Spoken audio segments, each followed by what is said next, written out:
Hola, ¿qué tal? Mi nombre es Daniel Gómez Gival y esta es una exposición para la materia de metodología de la investigación. En esta ocasión vamos a platicar sobre el diseño de nuestro proyecto. Vamos a recordar un poquito, antes la gente acostumbraba pues a ir con un sastre, ¿no?, para el diseño y confección de la ropa, porque de esa manera garantizábamos que la ropa realmente cumpliera con nuestras medidas exactas. Y la idea del diseño es esa, ¿no?, que podamos elegir qué estrategia vamos a utilizar de acuerdo a nuestro planteamiento de problema, de acuerdo a nuestro tema, a la circunstancia que tenemos enfrente. Entonces, esto se parece un poquito porque aunque pueden existir diversas estrategias de evaluación o de investigación, realmente lo que tenemos que tomar en cuenta son las características de nuestro estudio, ¿okay? Y por eso tenemos que confeccionar, ¿no?, como antes, como el sastre que estamos viendo, tenemos que confeccionar el mejor diseño para nosotros. El diseño de investigación es un plan o estrategia que se concibe para obtener la información que se desea con el fin de responder al planteamiento del problema. ¿Okay? Esta es una parte fundamental porque si nosotros logramos diseñar de manera muy cuidadosa la estrategia, vamos a incrementar nuestra probabilidad para generar un conocimiento valioso o novedoso. ¿Okay? En ocasiones podemos encontrar investigaciones o podemos encontrar artículos que pues simplemente son un reciclaje o son un copia y pega y realmente no están aportando pues información valiosa o novedosa. Entonces, si es esta sección, tenemos que hacerla con bastante cariño, con bastante cuidado, para que valga la pena nuestro proyecto. Y obviamente una de sus funciones es determinar la precisión, amplitud y profundidad de la información que podemos obtener. Vamos a conocer diferentes estrategias y cada una tiene sus ventajas y sus desventajas y nos van a aportar información. No es que una sea mejor que otra, sino que, repito, va a ir en dependencia de nuestro objetivo, nuestro planteamiento, el tema, etc. Entonces tenemos que elegir la que mejor consideremos y que se ajuste a nuestras necesidades. ¿De qué depende el diseño de una investigación? Bueno, hay tres factores, que es el planteamiento del problema. ¿Qué objetivo quiero cumplir? ¿Qué preguntas quiero responder?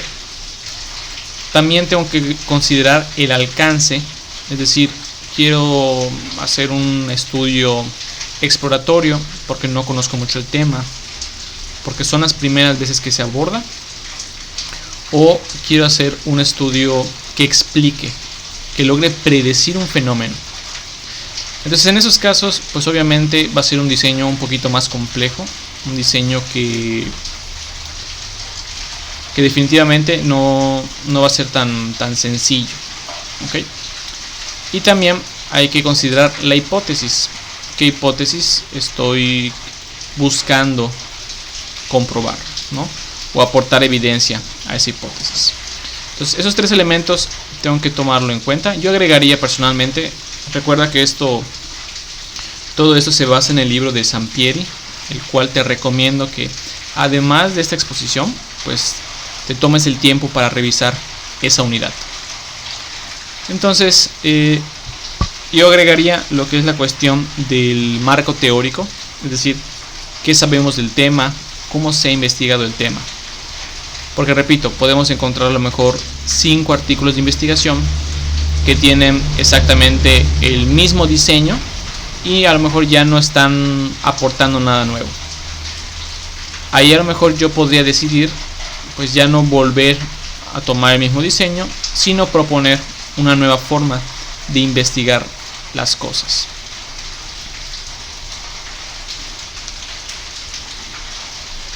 De manera general tenemos dos diseños que se conocen como experimental y no experimental. Esas son como que nuestras dos grandes categorías. El diseño experimental podríamos asociarlo a los laboratorios, ¿no? Y normalmente cuando pensamos en esto, lo primero que viene a nuestra mente es pues unas personas con bata blanca, gafas, etcétera, ¿no? Y realmente pues está un poquito acertado, está bastante cercana a la realidad, porque los diseños experimentales precisamente en la mayoría de las ocasiones se hacen en contextos de laboratorio. ¿Por qué? Porque como leemos en la diapositiva, este tipo de diseños lo que están buscando es ver cómo una variable, que se le conoce como variable independiente, es la causa, tiene efecto sobre otras variables que son las dependientes.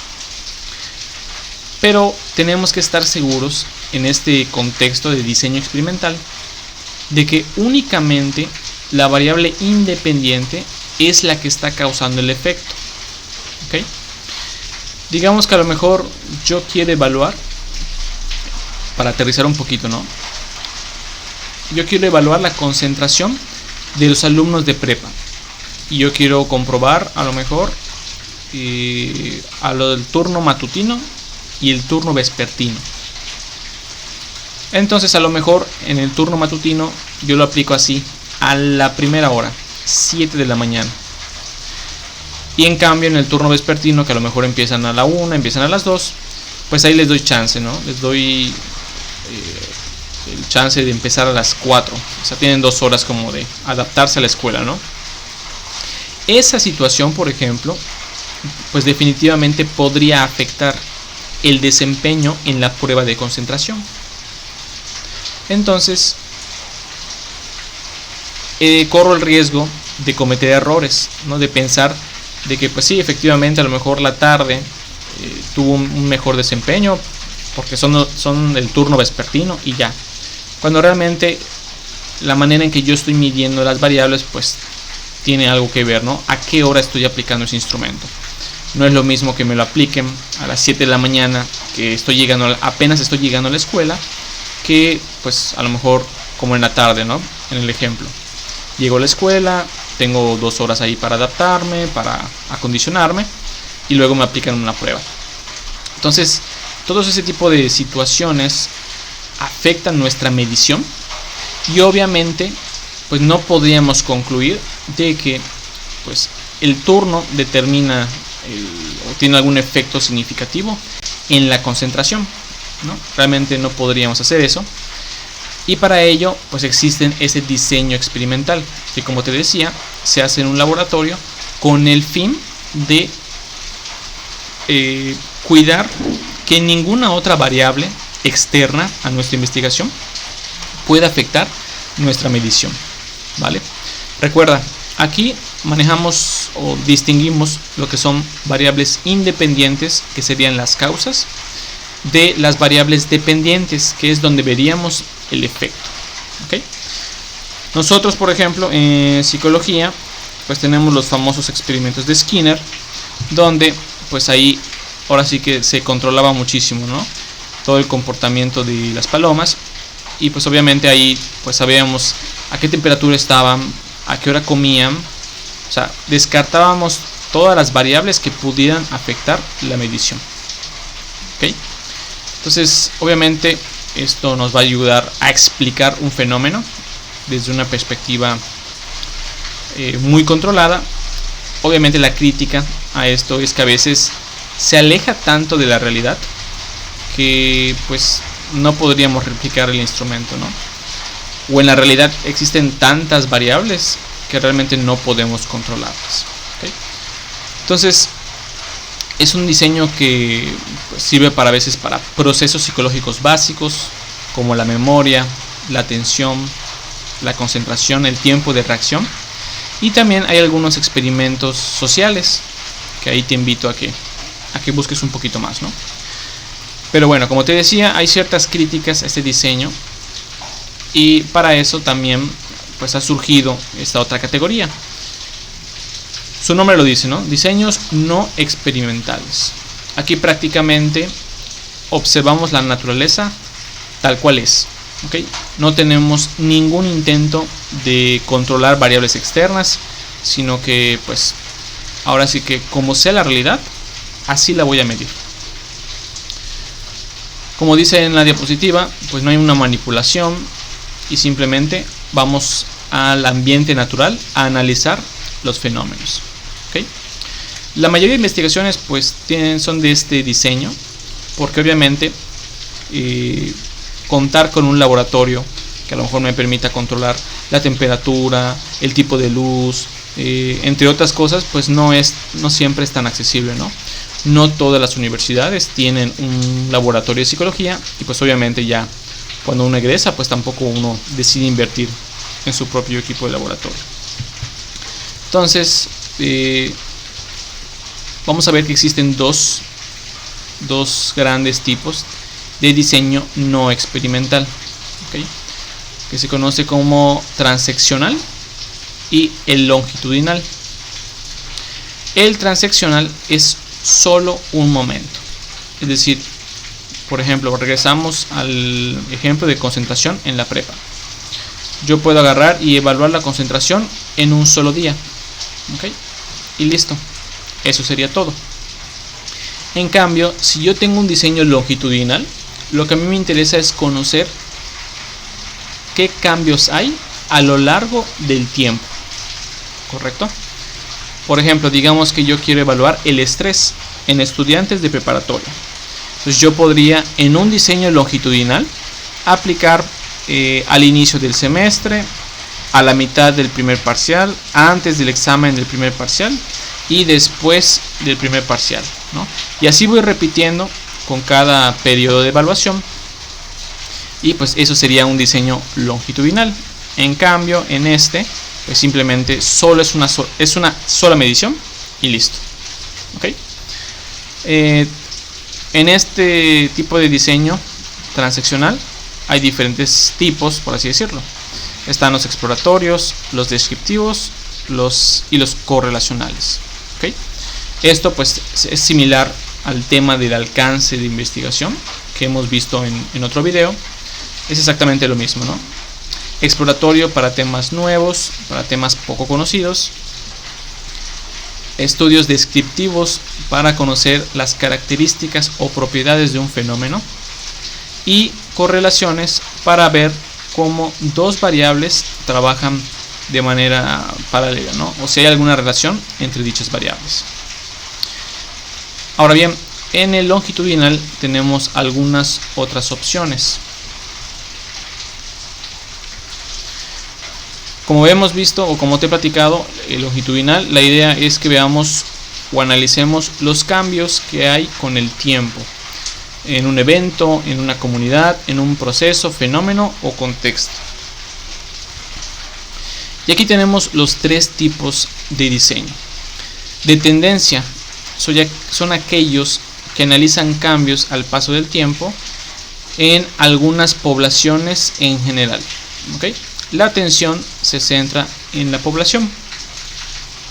De evolución, se examinan cambios a través del tiempo en subpoblaciones o grupos específicos, ¿okay?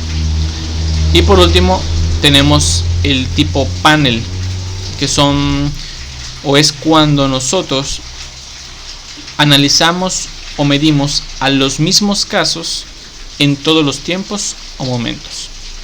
Realmente pareciera que no hay una diferencia, pero sí es importante que tengamos muy claro las definiciones para que podamos hacer esa distinción, ¿no?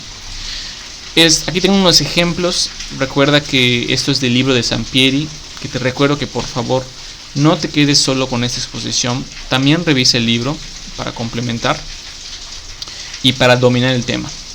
Entonces, en este primer ejemplo nos dice analizar la manera en que evoluciona la percepción sobre tener relaciones sexuales premaritales en las mujeres jóvenes adultas de 20 a 25 años de Valledupar, Colombia, de aquí al año 2024. Las mujeres aumentan su edad, pero siempre habrá población de mujeres de esas edades. ¿Okay? Entonces, este primer ejemplo tiene que ver con tendencia. ¿Okay? ¿Por qué? Porque nos vamos a centrar en una población. Si este estudio lo vamos a estar repitiendo de aquí, por ejemplo, al momento de grabar este video, estamos en el 2020. Si vamos repitiendo este estudio del 2020 al 2024, pues obviamente las mujeres pues van creciendo y pues va a llegar un momento en que a lo mejor ya no tienen 20 años, ya tienen 26 años y quedarían fuera de mi rango. Entonces ya no podría entrevistarlas. ¿Okay? Pero como dice la definición, aquí lo que me interesa es la población. ¿Qué población me interesa? Todas las mujeres de 20 a 25 años. Entonces es posible que a lo mejor en mi investigación, conforme la vaya repitiendo, pues ya no estén las mismas personas, ya no se encuentren los mismos casos, sino que voy a tener que agregar nuevos que cumplan esta condición, que sean de 20 a 25 años. Entonces este primer ejemplo sería de tendencia porque nos centramos en la población. ¿Okay? En el segundo ejemplo nos dice que una investigación nacional sobre las actitudes hacia la democracia de los mexicanos nacidos en 2000. ¿Okay? Recordemos que en México hasta dicho año no hubo elecciones presidenciales verdaderamente democráticas, digamos cada 5 años, comenzando a partir del 2020. En este año se obtendría una muestra de mexicanos de 20 años de edad y se medirían las actitudes. En 2025 se seleccionaría una muestra de mexicanos de 25 años y se medirían las actitudes.